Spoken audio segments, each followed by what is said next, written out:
আসসালামু আলাইকুম সবাইকে, আশা করি সবাই ভালো আছেন। আমিও ভালো আছি। আজকে আবার প্রায় 1 বছর পর এই যে গাড়ির নাস্তা নিয়ে আসলাম হালুয়া পরোটা। আজকে খাই, দেখুন কীরকম লাগে। তো খাইতে খাইতে আরেকটা কথা বলে দিই, তো আপনারা অনেকে আমার ভিডিও দেখেন কিন্তু আমার পেজটা ফলো করেন না। সবাই ফলো করে দিবেন। মানে অনেকগুলো হালুয়া দিছে আর পরোটাও ভালোই দিছে, খাই দেখি কীরকম লাগে।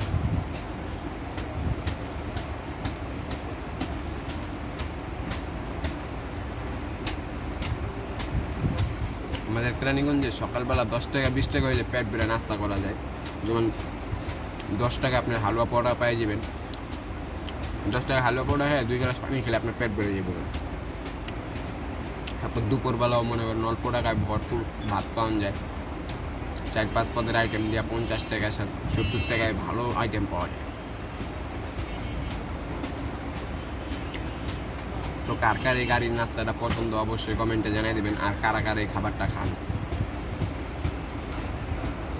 আমার এমনি পছন্দ, কিন্তু আমি প্রতিদিন খাই না। বাসার থেকে খাবার নিয়ে আসি কিংবা বাইরে হোটেল থেকে অন্য কোনো খাবার খাই, খিচুড়ি মিচুড়ি খাই। এই খাবারটা খুব কমই খাওয়া পড়ে।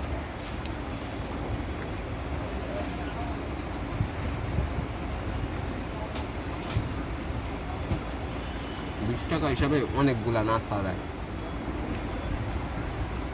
আপনারা কিনে ট্রাই করে দেখতে পারেন।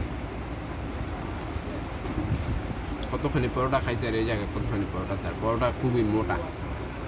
এই যে 3-4টা লেয়ার আছে। হোটেলের পরোটা দেখা যায় যে এরকম পাতলা থাকে। তো ওই হিসাবে আমি মনে করি যে সকালে এই নাস্তাটাই বেস্ট হোটেলের থেকে। 20 টাকা মানে পুরোপুরি পেট ভরা যায়। হোটেলে দেখা যায় 2টা পরোটা একটা ডাল ভাজি খেলে অনেক সময় পেট ভরে না ফুল। আজকের ভিডিও পর্যন্তই, সবাই ভালো থাকেন, আল্লাহ হাফেজ।